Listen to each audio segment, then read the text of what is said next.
Welcome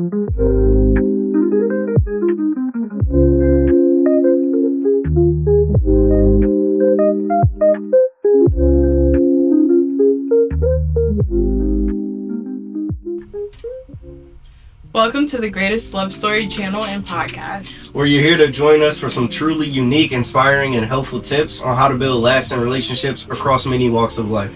We're also here to have honest, simple conversations about life, happiness, and the pursuit of something real, something meaningful, something memorable, something that we all long for.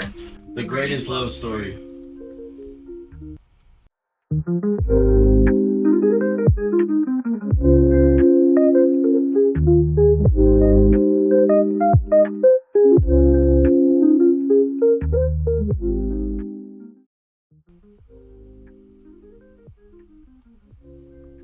Welcome back to the Greatest Love Story. And we're your hosts. I'm Dana. I'm KJ. Wait, you know something just occurred to me? Like what? You know, it's funny you brought up something memorable and meaningful, like you were referring to love earlier. I'm curious, what is love? What is love? Yeah, and why do we love? Well, personally, I think it can be defined in many different ways for many different reasons. For instance, I love my family. I love traveling. Well, I love food and I love Camaros. So, but in the wise words of a very old man that I know. You mean your dad? Yes, I mean my dad. He once said this about love. Love, to me, is the opportunity to express to someone or something that is so precious to you. To express to them the divine inner personality crafted by God. It's a sacred privilege to show your heart and spirit in a way that only you can. And that is love. Wow, that's deep. And it actually reminds me of two very special people that we have the chance to interview today. They took the time to define love in their own way, and that's what made their story so unique. Their greatest love story.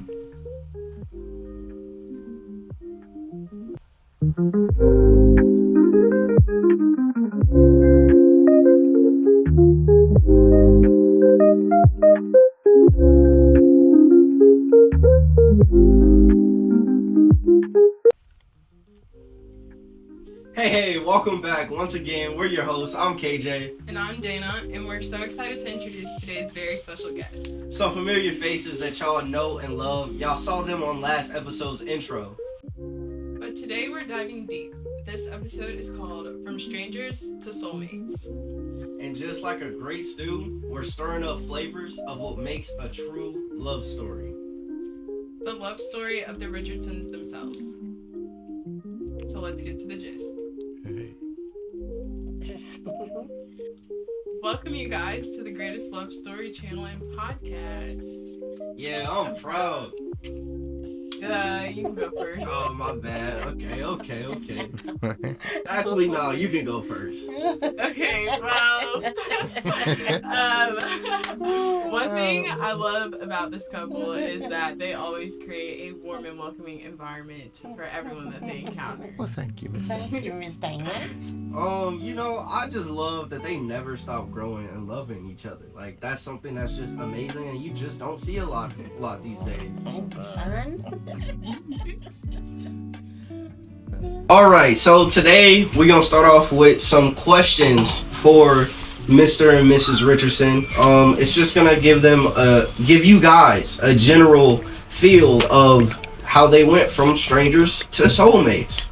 So we just gonna start with just saying hello to everybody. Hello, Mr. and Mrs. Richardson. Hello. Hope you guys are doing good. Yes. We're about to ask y'all some questions. How do y'all feel about us asking questions today? Great. Great. Come on with it. All right, let's get it started then. The first question that we have on today's agenda is, what was life like before y'all met? Okay. Who's gonna answer that first? Let's go with Dad. Okay. Let's go with Kenny. Okay, so life before we met. It was unorthodox. He was a little monotonous, crazy, strange, but yet fun at the same time, because when you're a child, a lot of things you don't notice until you get into like teenager, adulthood, and a lot of the times that you running around doing things and not, wandering aimlessly. Well, take it that I was raised without my parents, and I'm not gonna go into a big deal about that, but being raised without your parents, you have a lot of opportunity. Really, I can't say that. I could say it from my perspective, that just a lot of opportunity to get into a lot of things and stuff. And then, I just grew up, trying to figure out my way, trying to find my way through life, and, trying to find people to be around and be with to figure out what life was all about and stuff. So that's about really it, just. All right, how about you, Miss Richardson?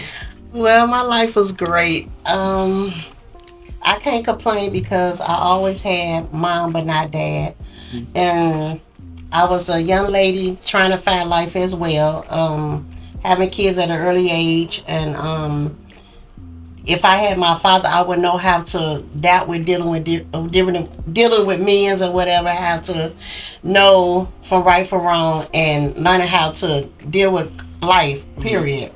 But through it all, I made it through it all. Yeah, that's good. Yeah. That's good. Mm-hmm. It seems like y'all both had a pretty simple life before you guys met each other. Mm-hmm. Sounds like y'all was just kids. Just kids. Doing what kids do. Mm-hmm. I'm gonna just go ahead and pass it over to my other co-host, Dana. She's gonna ask y'all the next question. Yeah, so hearing you guys talk about what life was like before you knew one another, we would like to know how and when did you guys meet? Oh, Lord. You can go, Sugar Lumps. I'll go after you. You can go, because I know you got some stories to tell. Well, my life was great before I even met this man right here.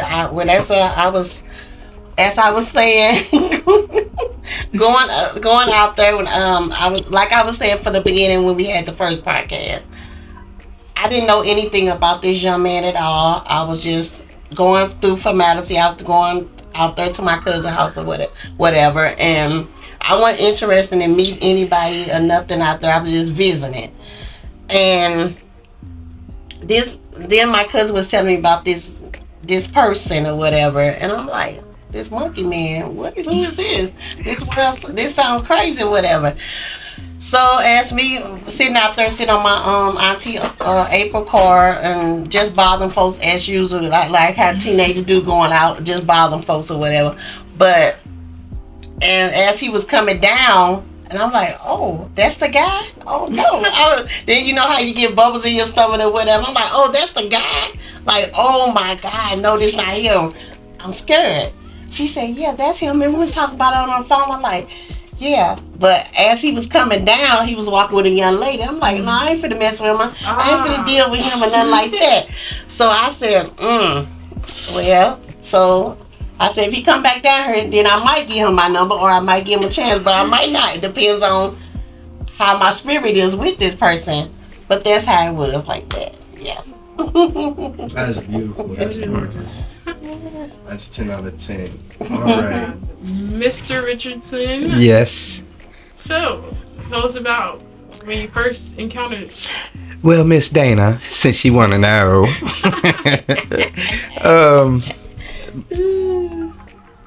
it was a situation where I was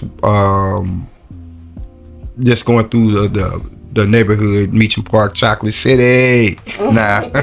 Anyway, I was going through Meacham Park and just hanging with these guys, and they running back and forth to the city and stuff. So I came around the corner and ended up meeting, like she said, her cousin. And her cousin and them, they just moved out there. So, I mess with everybody that move out there, get, break people in, get to know them and stuff. So anyway, she was standing on the porch, hunched all up, shy, wasn't talking. So, of course, you ain't talking, I'm going to make you talk. So, because I love to talk. So, so I went and went and started bothering her, and I told her that if she gotta promise me she gonna be my best friend forever if I make her laugh and talk and stuff. So then she just started talking and laughing. So, you know, fast forward a month later, she started telling me about her cousin that she wanted me to meet. So I thought nothing of it, you know what I'm saying? I was like, I try to, you know, just dismiss the thought, you know. So I'm like, okay, you know, and mind you, at the time, you know, boyfriend, girlfriend, I didn't have a girlfriend. I was just dealing with different people and going around friendships or whatever. So nevertheless, come say about 3-4 months later, I say about 3 to 6 months later, I say about that range, I went to the city and came back probably later on that night, and lo and behold, I walked back through Chocolate City, you know, being pimpalocious as I'm always is. But I walked back through Chocolate City, and there she was sitting on the car. And I didn't know who she was. It just had this funny feeling when I went past her, like, man, who is she? So mind you, I was walking with a friend of mine named Trina. So anyway, we walked past, and I couldn't stop looking at her. I turned around and didn't notice I was staring. You know what I'm saying? Didn't really know until I started to trip over the curb and everything, and I seen her laugh at me and everything. So nevertheless, I came back the same way. So Trina was like, well, let's go back that way and just speak to her. So I just spoke to her, and we walked back up the street to Trina's house. And long story short, I was up there, and I couldn't stop thinking about her. And it was like something about her, I just wanted to get to know who she was. You know what I'm saying? And in that, what happened was Trina noticed I was focused on her, or focused on something, you know, because she didn't know what I was focused on, but she kind of assumed it was the girl down the street that I never said nothing to, so other than hi. So she's like, well, if you want to go down there and talk to her, you need to go down there and talk to her, you know, to see what she all about. So I'm like, okay. So I sent her brother down there to tell her that I wanted to, back then you call it holler. So I told her I wanted to holler. I don't know if y'all youngins still use that word, you know. But it was like I wanted to holler at her. So I went down, so anyway, she sent a message for me to come and holler at her. So Trina literally said out of her mouth, she's like, yeah, you need to go talk to her. You know what? Never know. That might be the one. That might be your wife. And I was like, man, that tripped me out, because when she said that, I actually felt like a comfort. And it was crazy, because they say this thing about, you know, the one when it's the one type of thing, but technically you really don't. It's something that God gives you an intuition, because sometimes we go off our feelings and this, that, and the third, whatever. But nevertheless, to get to the story, I went back down there and just started talking to her, and then her cousin came out and said, hey, that's the one I wanted you to meet. So from that point, we was just like, hey, you know, we talked all night, you know. That's good. That's beautiful. It's crazy how somebody can just say something, and you know that thing just ends up being true. Right. You know what I mean? Yeah. All right, let's just continue it along. I know y'all saw each other, y'all had butterflies, y'all had all that. But were y'all even attracted to each other? Were y'all like, you know, like, oh, that man's handsome, and oh, that woman's beautiful? Well, personally, I think she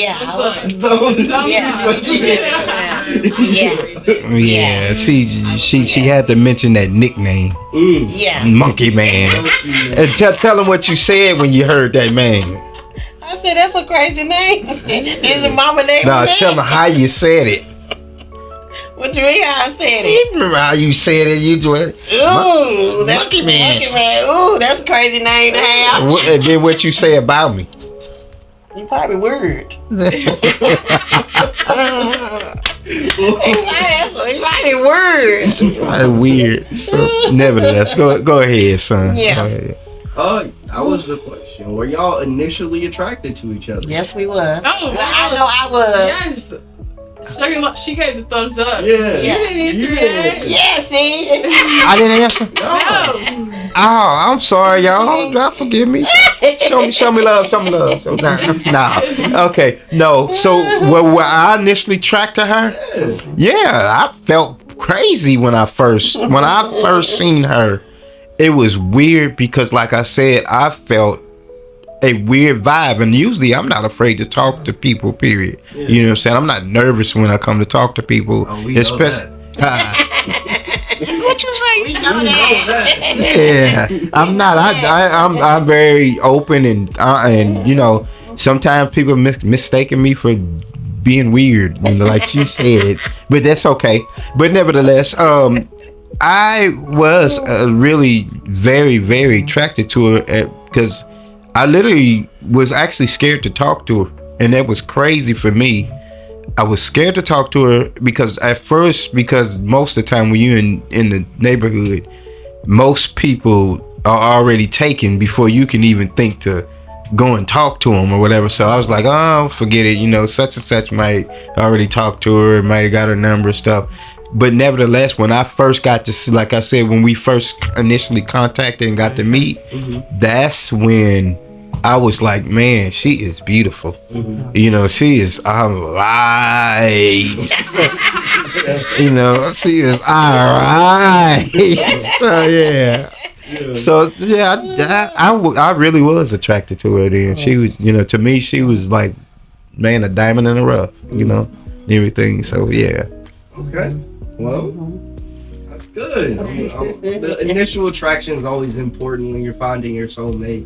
If you're not attracted to him, you're not going to look at him. If you don't look at him, you're not going to talk to him. You don't talk to him, there's no relationship. That's true. At all. Yeah. At all. You're right. Yeah. All right. So, sounds like you guys knew what you wanted pretty soon on. So, at which point did you feel like your relationship became more serious? Let's start with Mama on that one. Yeah, I think. When it started being serious. Because you was more so in tune than I was at the time. I think so. I put my all in all into this. Put my all in all in this to this man. I gave him my heart, my soul, my mind, my strength. I gave him all. So I said, if I ever get in a relationship with somebody, I want them to love me for me, not love me for everybody else. So I'm thinking like, okay, he this great man, he this provider, he's this help me, he all this what I desire that God gave me in my heart for this person. So I said, well, I prayed before I even got into this relationship. I said, if it's for you, let it be. If it's not, just take them away. But we have to grow into our marriage, and whatever you do, it got to be perfected. Everything's not going to be peaches and cream. You're going to have some ups and downs, ins and out. And plus, if he keeping the dirty drawers on the floor, you can't get upset and say, get your dirty drawers up or your dirty socks. Or that. You have to grow old with him, and God will perfect your marriage if you put him first in it. I mean, as me being a young lady I had to do things myself with my mom's help because my dad wasn't around. So I had to learn how to be really a man and a woman as well, because my mom always stand to her daughters, even though she had sons. Don't let no man run you. And it stuck with me because if I had my dad, I would know how to copulate with men. But as my mom said, don't let nobody beat you up. Don't let them take your money. Don't let them know what you have. I remember Try to that provide everything for yourself, because if he run out on you, you always have your boundaries set for you. You always be able to stay to get your own place. And that's what my mom taught me. And right now today, when I first met him, I was that type of person to shelter my stuff because I was taught by my mom. And now I'm learning how to share. And I ask God to help me how to share because I'm used to having things myself. I like to be in my comfort zone. And when you get me out of my comfort zone and I'm not used to that, I get frustrated.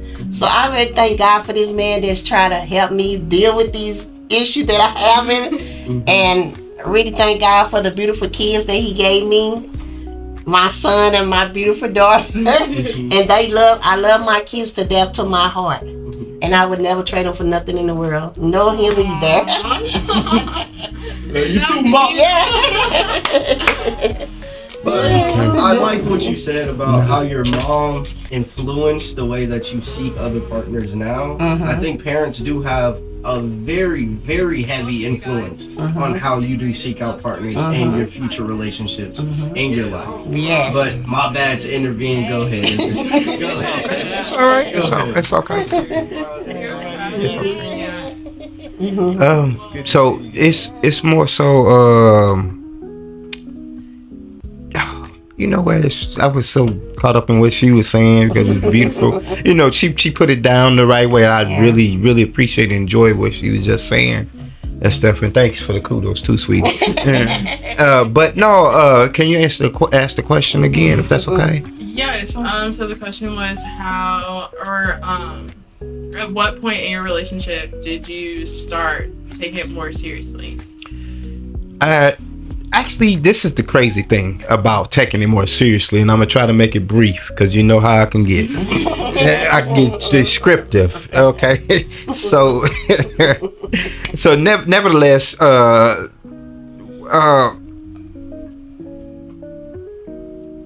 nevertheless, number 5.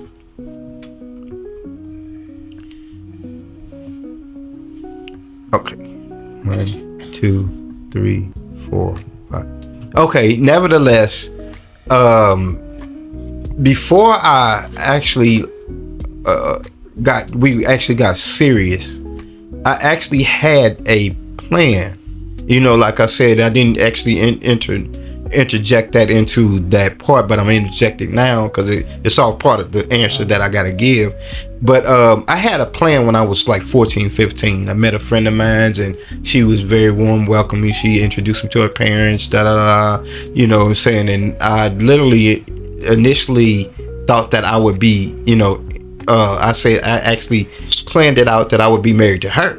So I just planned it out. Okay, at 25, I'm, you know, Ashton, mind you, and I'm 15 years old, thinking this because I've seen so much trouble in my life and so much, you know, non-good relationships, you know, saying divorce, you know, different things. So I wanted something better. So I kind of actually planned it out.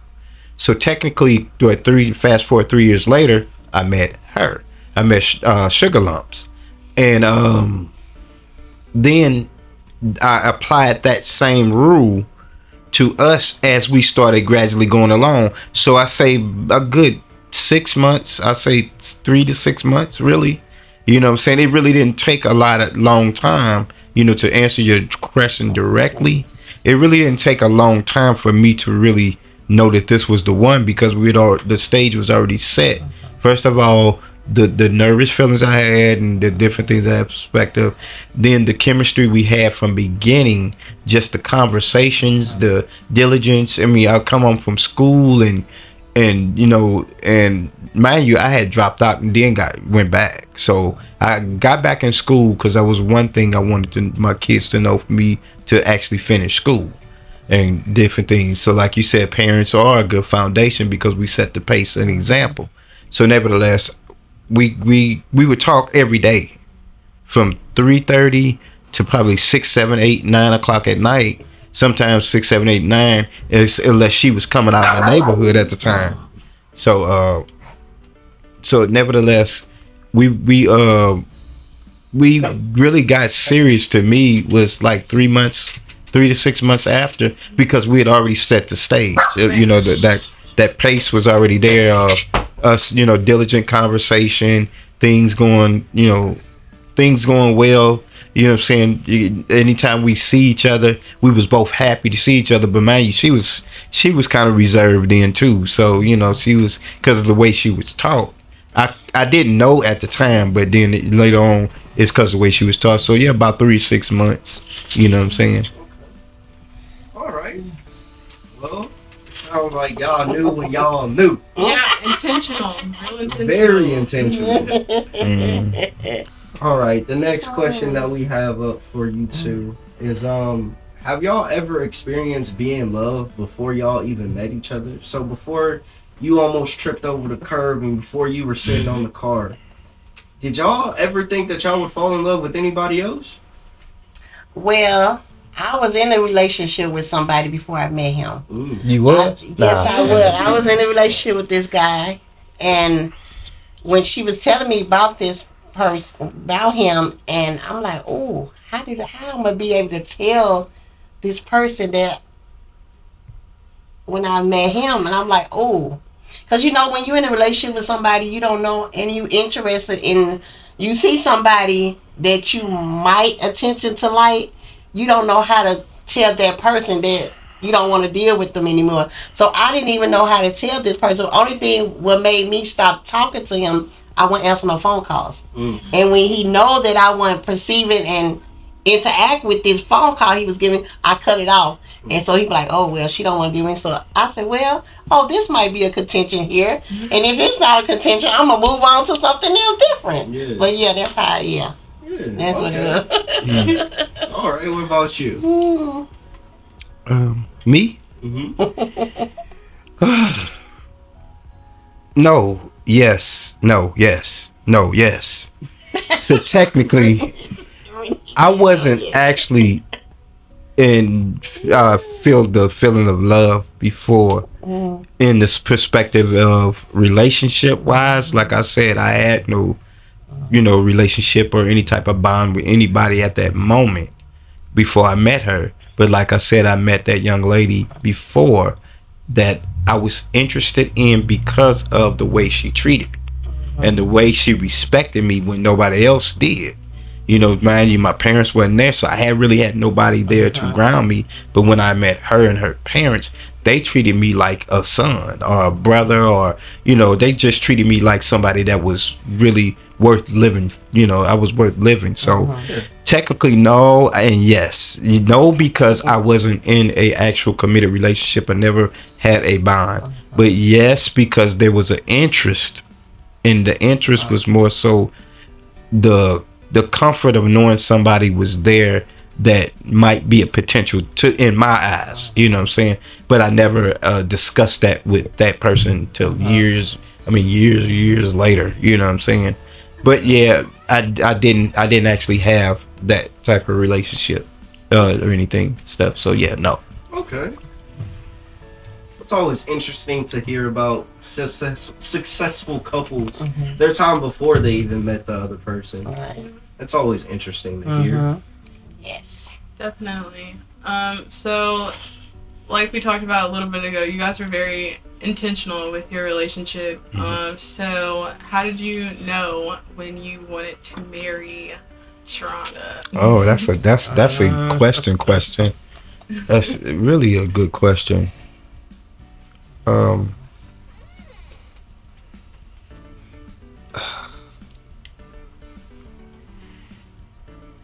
Okay, that's a really good question. So I think I'm gonna answer that. No, you go ahead, Sugar Lumps. I think you should answer that because your answer would be more. I say it'd be better for you to answer. And she asked how we feel when we was ready to be married. Okay. Oh, I was kind of nervous because I was like, if I get married, if things go wrong in the marriage, I'm gonna operate with this if I get married to him. Because I always was dating, not being into a marriage. See, my mama never married anybody, so I didn't know how to deal with marriage, somebody else that that to better for worth and to like do your points. I'm like, if I marry this person, I ain't gonna do nothing that I want to do. I'm gonna be dedicated to him and not doing what I want to do. So I was kind of nervous and marry him because I'm like, I was still young and didn't know what marriage all about, didn't know how to cope with marriage, and because I never had it in my own. My mom never married my dad, so it was new. Yeah, it was new to me. Yeah, it was real new. Yeah, so yeah. Well, how about you? How do you know you're ready? Actually, because like I said, I already prepared myself at the age of 15. So it's like, we had already, went through the process of building a family, you know what I'm saying? And it wasn't the right way to do it. I just say it like that because we should have had kids after we got married. You know, we had already had children. We had already had, you know, the foundation. Like I said, it was laid, and everything was going through the process of us, you know, getting ourselves together in life and everything. And at the time, I wasn't saved. You know what I'm saying? And so I'm going through the formalities of life. And then it came to a place where I had to make a decision within myself. It came to me one day, just either stick with her. Either stick with the lifestyle that I was living, because I was in the little rap groups and going that route in life. That's where Monkey Man came from. You know. So I was in those groups and doing stuff that wasn't right, and you know, messing with this girl, that girl, this, that, and third. So it was like it wasn't right, you know. Mind you, it never was caught. I never got caught up in the stuff, but it was just the fact of going in that you know, that process of life. And I got tired. I got tired of, first of all, treating her like, you know, crap, because you know, she was, you know, always the sweetest person, you know. I mean, I can literally say that she was always a number one. Never gave me a problem. Even to now, she never gave me a problem. The disagreements were just disagreements. But when I came to a place where I was probably 31, 32, going on 30, I had just turned 32. And I went to visit my godparents and stuff. I was trying to get my life right and do things the right way. And I knew that was a part of my life that I know I had to get right, either do it or get, you know, go on about your business. So mind you, I'd already had Kay, and Brittany was already born. Kay was like 3 years old, and Brittany was probably 11, going on 12 or whatever. So it came to a place where I had to figure out, do I want to continue to walk this walk with her, or do I want to separate and just co-parent? And I didn't want to co-parent because I didn't want nobody else over my children when I should be the one raising my own children. In which that's what a real man would do. You know, mind you, I didn't have the foundation of what it took to actually start a family the right way. The structure of it. I've seen things or whatever, but yet it came to a place where then it got, one day I got home from Chrysler, because I was working at Chrysler at the time. And working at Chrysler and working at in dialysis where I work now. And I got home from Chrysler, and it was like, Saturday, early Saturday morning, you know, situation happened or whatever between me and her. And then, you know, it was one of them really tumultuous days where the relationship was just like, either we was gonna break up that day, because she was like, I'm tired and crying, boo-hooing and stuff. And if she getting that, she could tell that part of whatever. But back then I was like, no, I'm gonna do what's right. I'm gonna marry her. So I kind of like made up my mind and solidified. But we had been engaged for like 7 years. Literally 7 years, and that's something we never even talked about. Wow, we never even really talked about that. Again, you know, we was engaged for like 7 years or something like that. And long engagement, long. You know, which, you know, 9 years or so, you know what I'm saying? So nevertheless, I got to a place where it was like, you know, be a man and do what's right. So I said, you know, I'm gonna go ahead and marry her. So I went and talked to my godparents, and my godmom, she asked me, do you think you'll be with her for the rest of your life? And I was like, well, no, she asked me, do you love her? And I said, I don't know, because at the time I really didn't know what true love was. Which I had true love. We had true love, but yet we didn't understand how to define it because we never really seen it in our life. So when she asked that question, I couldn't answer it straight. And so she kind of got a little frustrated with me. So then Dad asked me the question. She said, well, let me put it in this way. Can you see yourself being with her for the rest of your life? And then when I lifted my head up, I started smiling. I was like, yeah. And that's when I knew. That instant I knew I can be with this woman for the rest of my life. You know, and then he started going through elaborating the different things. But that's when I actually knew. So I came home and told her, we getting married Wednesday. Like, oh, I'm I'm not getting married. Oh no, not right now. It's too early. So that's how it happened. Yeah, that's how it happened. Oh wee. So, yeah. Well, when you know, you know. Next question that we have for you two today is did religion play a role in the type of person you were interested in marrying? Not really, because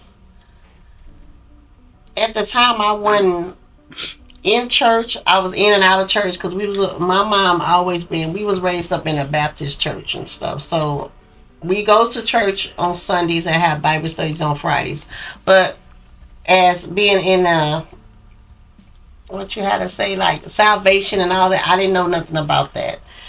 Like you gotta read the Bible, and so the Bible that we was reading from, it had a little understanding, but it didn't have not understanding what I have now. It never opened your eyes up the broad of what life is all about, and how do you sustain from this and sustain from that, and those type of things. So in the Baptist church, they teach you just do what you want to do.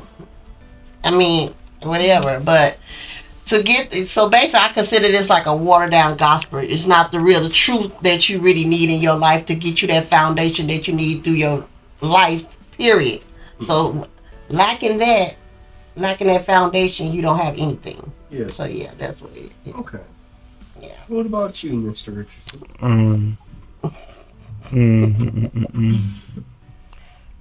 Religion played the biggest part of my relationship, our marriage, relationship, us being together and stuff like that. Like I said,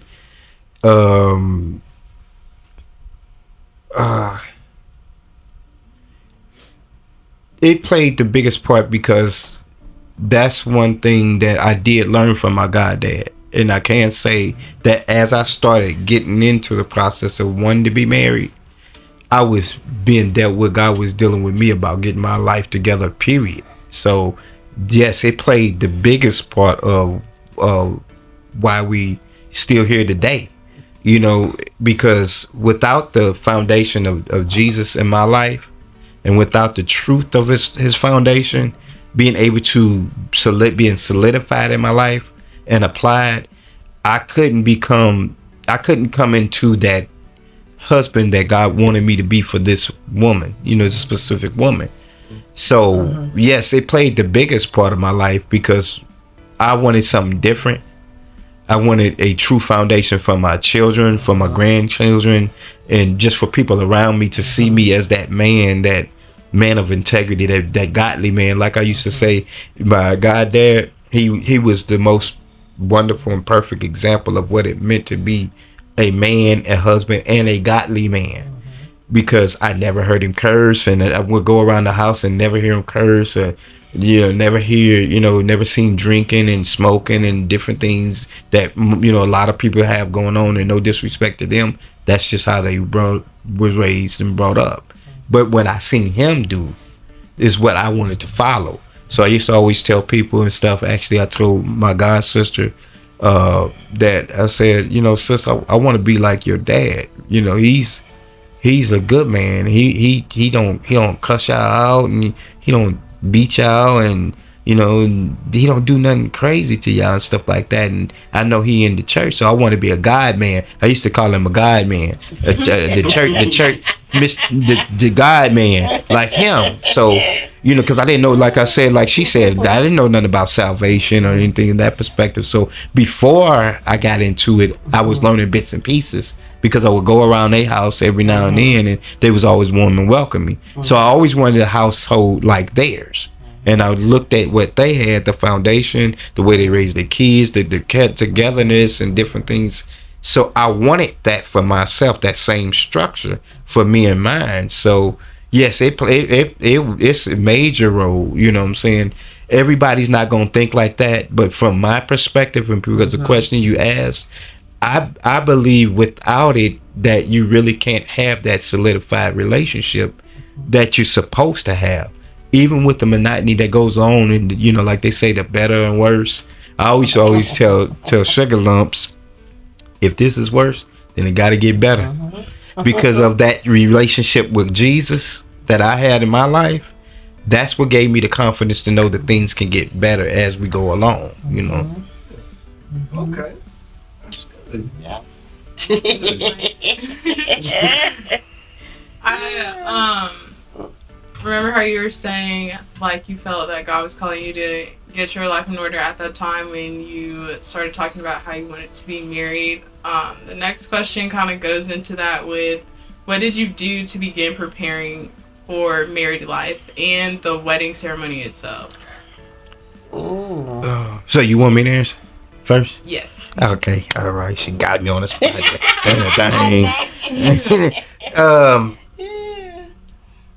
What did I do to prepare was I went first of all for spiritual counseling. That was the main thing. Like you said, we just like the question before, spiritual perspection, you know, the spiritual perspective of marriage is the constitution of it. Jesus made the constitution was, you know, the way that he made it. I can't really go into detail. Marriage is honorable, a bed under fire. Yeah. So, Marriage is honorable, bed under fire. But just all the things that God constituted marriage from the beginning with Adam and Eve. And with Adam and Eve, he constituted the constitution of marriage and family and be fruitful and multiply, blah, blah, blah. You know, all those different good perspectives of things. So I prepare myself, first of all, going to spiritual counseling.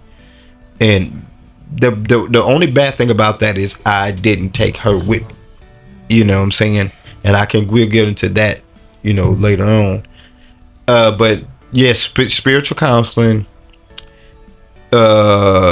focusing on what it means to be a man, even though I didn't know where the foundation actually started. Wanting to be a productive father.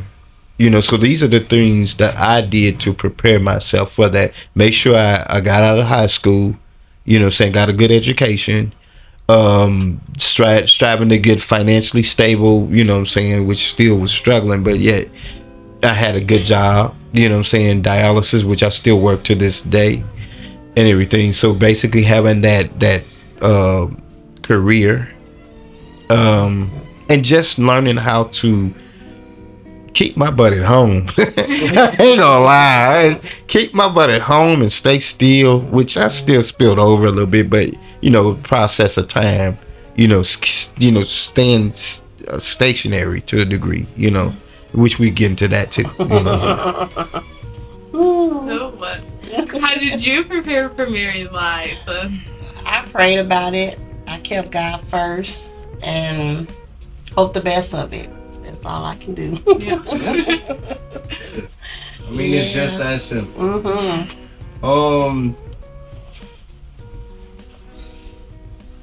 Did you talk about the possibility of having children and raising a family before you're married? And did you agree on the timing and the amount of children that you were gonna have? Okay. I want you to answer your perspective because your perspective is totally opposite from mine.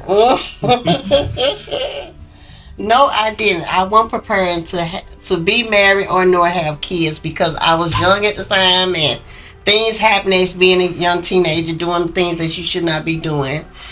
And as you get kids, you got to learn how to be that mother. You got to learn how to be that wife. You got to learn how to support. You got to learn how to guide them. You got to learn how to love them. And without those things, there's nothing to live off. Your kids ain't gonna baby benefit nothing from you because if you ain't never taught them how to do it. Yeah, That's all. Yeah. that's good. Mm-hmm. What about you?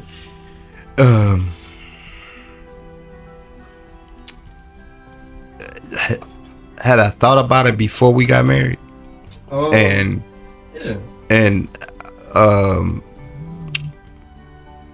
kind of repeat it a little bit if that's okay with you guys. The question was, did you talk about the possibility of having children and raising a family before you got married? And did you agree on timing and the number of children?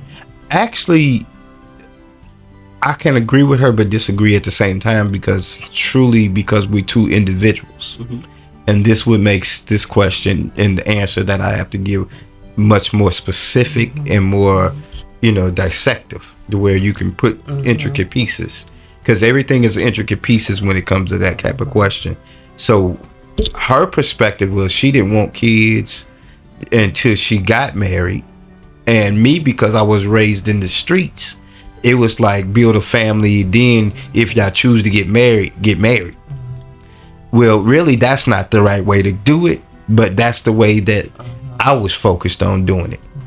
And had I known what I know now, then, you know, of course, anybody would say, Right. oh, I wish I would have known better. But Yeah. some people get the information and yet don't do it. They don't apply it. Right. And then they run into those consequences, repercussions, stuff like that. Well, Right. technically, I got a bit of the information because I had godparents. And that bit of information didn't line up with what that just gave me the outline of the structure of that to talk to her about Right. certain things. So yeah, I talked to her about it, but she was not in agreement with it. But me being, you know, naive to my emotions, I'll say, I just went ahead and, you know, furthered everything quicker. And then I was, cause so most of the stuff that we've been through is mostly, and I'm saying, say back then was mostly because of me, you know what I'm saying? Because my own selfishness. So we can get that real. So no, most of the time it was because selfish reasons. Yes, I thought about it. Yes, I wanted it. Yes, I planned it. Yes, I thought, but it was never a together agreement. You know what I'm saying? So yes and no. You know what I'm saying? Yes, I did, you know, plan it. I talked to her about it, but she was against it. But I forced it anyway. You know what I'm saying? Because that's just the type of young man I was at the time, you know. So yeah, if that answers the question for you, that, you know, I mean, I'm just, you know, trying not to go too much into detail of different things or whatever, but go ahead. Yeah. That was the question.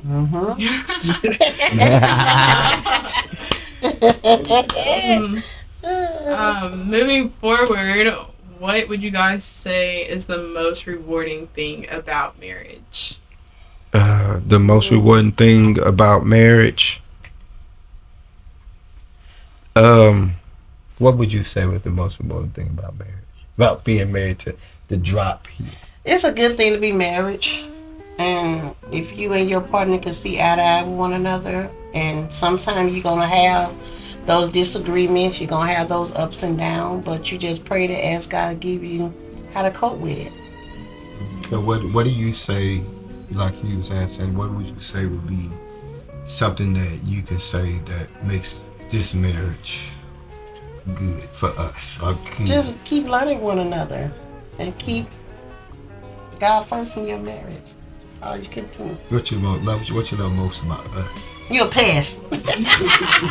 You love me being a pest. You're a pest.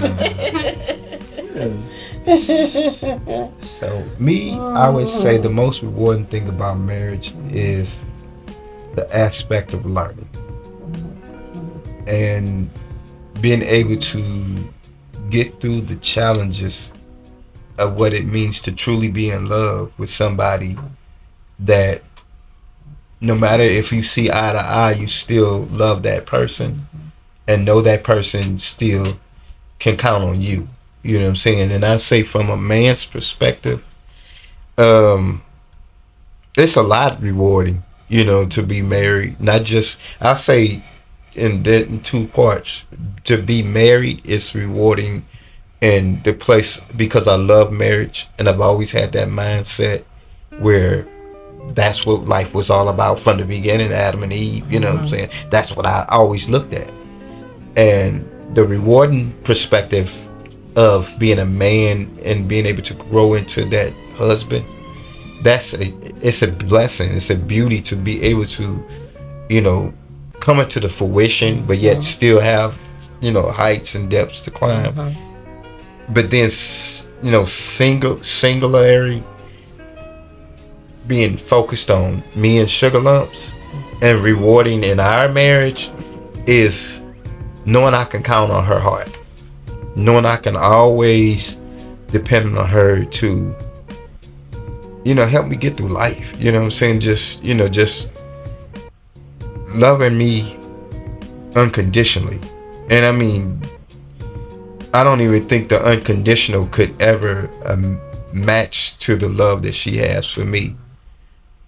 That's really rewarding. Seeing my beautiful kids grow up and, go through their challenges of life, and knowing that they learn certain values from me, knowing that I desire to be a husband and I love marriage. I tremendously love it and wouldn't trade it for nothing in the world. Being if I was married to somebody else too. It's just the marriage perspective, one. But because I have sugar lumps, and she's that one that's the specific one for me, that was designed specifically for me, this makes it easier for me to do. You know what I'm saying? Because marriage is truly easy when you get over the fact that I'll never be, like I heard somebody quote to me, that I would never be her wife and she'll never be my husband.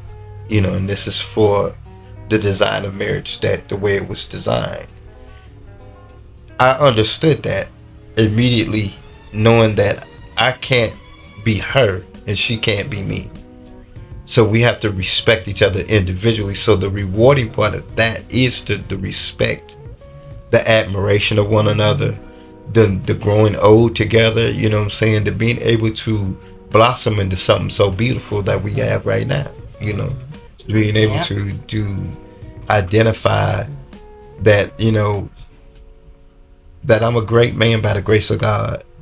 She's a great woman, a wonderful, and not just saying it because she's sitting here, but because of who she really is. First of all, as an individual, the respect of love, the respect of marriage, the respect of family, the respect of living a life together, knowing that one day you'll be apart, but you have fond memories, and stuff. So that's basically rewarding to me. Okay. All right. That was the plus side about things. Now, for every good, there just has to be a bad. What is the most difficult thing about marriage, you would say? Oh Lord, the most difficult. What do you feel is the most difficult about being married to me? Because I know it's an individual difficult, but it's also a marriage difficult that can go for all. Mm-hmm. So yeah, what do you think is the most challenging thing and difficult thing being married, period, and then being married to me? Don't know how to hear one another. Not cut each other off when they trying to get a point through. It might not be your understanding how that person worded it, but it's the understanding of what they have, how they do it. Yeah, that's all it is. Okay. Yeah. For me, the most difficult thing is the challenge of not being selfish.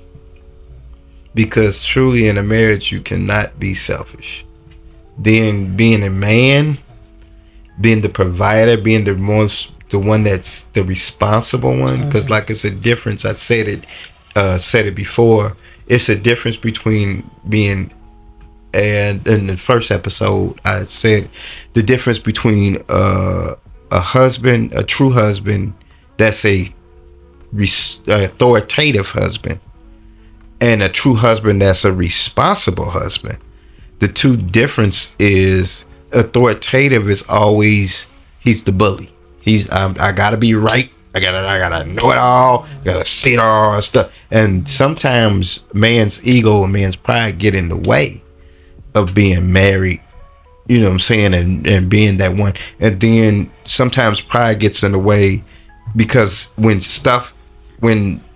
everything hits the fan, then everything generally falls on that man. So even if it's not his fault, even if it's not something that he initiated, it's gonna fall on him. So that's when you have to decipher between that authoritative, that you're gonna be right about everything, and you destroy your family that way. But being a responsible man is the one that has the authority and knows how to delegate it. So sometimes that difficulty of being the responsible man and taking the flack from people kind of makes you sway a little bit, and then the selfishness, saying this is what actually dissects marriages and dissecting selfish in a way where, you know, you expect something from your spouse or even your children, because marriage is, you know, I feel marriage goes the whole nuts, you know, whole ball in a nutshell, where your children are involved in that too, you know. So it comes to a place where you have to, the difficult perspective is the selfishness and the misunderstandings to get an understanding. Sometimes that's difficult. It's hard. It's and I say hard in a way because of the selfishness. You know what I'm saying? And so I can go back to the epitome of the difficulty in a marriage is selfish. Okay. That's a interesting take. A lot of people don't see when they're being selfish. So being aware of being selfish, and not only being aware, using that in your own marriage, your awareness of it, is something that I personally think that doesn't happen. A lot of times people are very selfish nowadays. Yeah, I mean, that's just the world we live in. Everybody just wants to take, and not give. that's true. So the beauty of marriage is knowing someone there that you can also take, but also receive the same effort and love back from. Yeah, and I can elaborate on that, what you just said, just to go into that part. A lot of that, you say give and take type of thing, people, you know, got this 50-50 theory and stuff like that. Well, 50-50 is always 100. So in you always having 100, that means that some days I might give 5 and you got the 95 to give. Yeah. What if mom's sick? You know what I'm saying? What if Sugar's mom's is sick? And okay, you can't go to work for a couple of days, so what am I gonna do? You know what I'm saying? I'll sit at home and do that. But if she's sick to a degree where I have to be there with her, yeah, I would try to adjust things or whatever and stuff like that. So I'm giving 95, and I might have to go back to work the next morning, and I'm sitting up all night with her because that happens before, you know. So that 50-50 is always 100, but it's according to how you give that 100. You know what I'm saying? You always strive for your best, because your best might be 25 today. Then sometimes your best might be 99, and she can only give that 1%, or I can only give that 1%. But just getting that understanding of what that 50-50 really adds up to. You know what I'm saying? So that I just wanted to give that give and take, because truly, I think, and I'm just saying this as a man, I think a healthy, able-bodied man that's able to do all he can do, I think he should. You know what I'm saying? That's one thing. I think she should always have the best. You know what I'm saying? She should always be happy. Like I tell Sugar Lumps, if I can't make you smile today, then something's wrong with me. Because truly, when a man's spirit is bad, or a man's spirit, he has to really carefully watch how he brings that energy home, because it can generate colossal of things, and it can generate tumultuous situations that are unnecessary. So he has to check his spirit before he gets there, and know how to divert the situation, and then come back to analyzing and talking and being emotionally intelligent in that area. You know what I'm saying? So that's the give and take. Yeah, sometimes I might think that I'm giving, and I'm really just impeding the progress of the relationship, or impeding the progress of whatever situation, causing a stigma. So yeah, I just wanted to elaborate on that. Okay. All right. So now you guys talked about learning one another and the ups and downs and just the ins and outs of life, and having each other as a support system through all of that. How would you say that church supports your marriage, or what role does it play? Okay. So Sugar Lumps, I'll let Sugar Lumps go on that one. Keep coming to God's house, getting that word and applying it to your life. How I say church, the support system, is because the foundation that God laid in our life as individuals, and giving us this salvation, individual salvation that gives us an unselfish love. Like I was saying before, it's unselfish love because Jesus was unselfish. And knowing, like he said, no man, has greater love than this, than lay down a life for your friend. So in a marriage, your best friend should be your spouse, period. You know what I'm saying? Your first friend should be your spouse, period. Nobody should be above them. Like I tell Sugar Lumps that, hey, you're the most important person in the world to me. That doesn't mean nobody else is important. Everybody else is important in their own perspective. But if anybody I'm going to first think about and consider and focus on and make sure that I take care of first, it's going to be Sugar Lumps. So yes, it plays the significant part in being the individual salvation that I have that builds me to be the man and to be the man I am today. Because without that, been saved and married 20 years. So I got married on a Wednesday, and then thank the Lord he saved me 4 days later on a Sunday, and not realizing that that's the very reason why we're sitting here in this podcast today.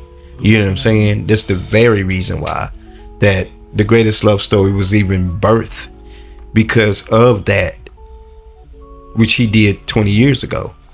And then, that spiritual guidance and spiritual wisdom that the Bible gives and shows us in Ephesians, you know what I'm saying, and the different ones: love your wife, treat her as a weaker vessel, this, that, and the third, and love your children and don't discourage them, and so all those things plays a significant part in what real marriage is all about. People tend to have cliches and specific things that, oh, my grandma, oh, my dad, and sometimes it don't work. You know what I'm saying? And sometimes it does, but then it comes to a place where to have a true solidified foundational marriage, I believe, not just I, but many others, but yet I say, because you asked me the question, I believe that that's the best solution to make sure that your marriage is solidified even through the difficult times. Okay. Well, we are down to the final question. I hope you guys have enjoyed it so far. If you made it this far, please comment down below. What's up? How y'all doing? All right. And also, if you have any questions that you would like the Richardsons to answer or anything like that, you can also put those in the comments as well. We welcome anything. This is a true, honest podcast. If you have any questions or anything, drop them in the comments. We might answer them in the next episode. But for the final question of the day, and this is for everybody out there mainly. In your opinion, what is the most important thing that every person should think about before getting married? I'll let Sugar Lumps answer that first. All right. Because I have an answer. And it's simple. Before they get married, know what you're dealing with. And weigh your option with that person. Learn that person. Yeah. Pray about it. And hope the best. Okay. So my answer is simple: is the most important thing that you have to focus on before you get married, self. Make sure self is ready within self. Make sure that you are equipped for problems, difficulties, interruptions, misunderstandings. Make sure self is, first of all, has a true emotional grip. Because even sometimes your emotions is going to be a little out of whack, because we're human, we're growing and we're learning. Imperfected people striving for perfection. But if you can't rely on your self-confidence and yet still be open for criticism and structure and guidance and support from somebody that is not you, then yeah, you ain't ready for it. You know what I'm saying? Selfishness, getting selfishness out the way. Which is Bossy. part of self. Bossy, demanding, bossy, controlling. demanding, controlling, attitudes. Yeah. You know what I'm saying? So you're not gonna come into marriage perfect. Nobody No, is. But and you can be together in relationships for 6, 7, 8, 9 years. But you know within yourself if this is somebody that you can marry Yeah. and be with for the rest of your life. Not just settling for something, but actually understanding the process of eliminating all obstacles in the way and insecurities. Because there's going to be moments in time y'all not going to be around each other. Situations are going to happen. People going to come and try to talk to you. And, you know, it's this, that, and the third. And, yeah, you got to know where, if you want that type of thing in your conscience to go home with. You know what I'm saying? So what I'm saying is understanding that this is to death do us part. For better, for worse. This commitment is not just words that you express over, you know, okay, yeah.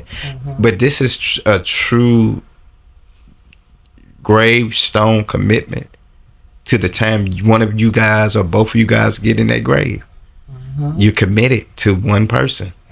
Can you last throughout just this 7 year, 2 year, 3 months, 4 months? Making sure you have control, mental, emotional, hormonal control. All those controls are a part of the process of it too. Don't get into it just because she make me feel good or he make me feel good. It's that, no, you gonna flop. And talk, communication. Communication is, I mean, and I didn't even think about that. That's your favorite one too. Communication. It's the main key. Is this something that she wants? Yeah. Because like I said before, I decided, and she went with the flow. But one thing God showed me in that decision, and this is a rare thing. Everybody don't have it. So, but it's I'll just speak it as optional because some people do and don't know it. So, we had true love from the beginning, and because the way she loved me, God showed me that if she truly loves you, she'll follow you. So when I went and got myself together with God and got in the church, got saved and everything, she followed, and she followed that path, and she's here today. So that shows that there was something there from the beginning that actually meant something to both of us. She wasn't the boss, I'm the boss, but I'm not a boss. God You is the understand what I'm boss. saying? God is the one in control the of all boss. things. Well, yeah, you understand. So yeah, so get boss. self together, and that's the very thing. Get self together, and don't be anxious. You know what I'm saying? Don't be anxious to do something because you feel something. No, make sure that this is the one, because once you say I do, that's it. You know what I'm saying? That it is, and I'm be honest. No turning back. It's been times like we can go back to that question about the roughest thing about man. It's been times where I've been like, man, did I do what was right? And it wasn't because and let me get this right though. Let me put this out there and get this right. It was not because I was selfishly thinking, oh, that I married the right one. I should have married such and such. No, did I marry her? Am I qualified to be that husband for her? That was my perspective of it, that I do what's right. So I always prayed on myself, God help me to be a better husband. And he always pointed out the flaws in me. He always showed me something that was wrong with me. So I started telling her when things went wrong, we'd sit down and talk, and I would record, voice memo, everything. And that's a part of the greatest love story too, because the voice memos this was all about. But I would tell her that, and this is, I'm speaking for all men, and I'm speaking to my son at this moment. I would always accept blame in certain things, but I would never let it make me feel inferior, or I would never let it make me feel like I'm less of a man. Because truly, when it comes to accepting blame, if that woman is a real woman and really loves you, they're not going to use it as a cloak.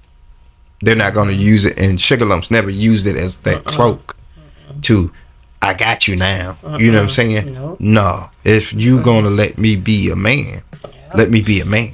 You know what I'm saying? Relationships with your family.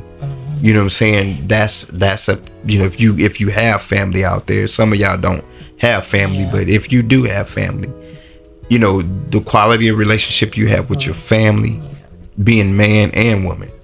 The man has to, you know, be in tune, and woman, and vice versa. Like me and my mother-in-law, we good. You know, we had our little hiccups at times or whatever, but yet we was able to really have a bond.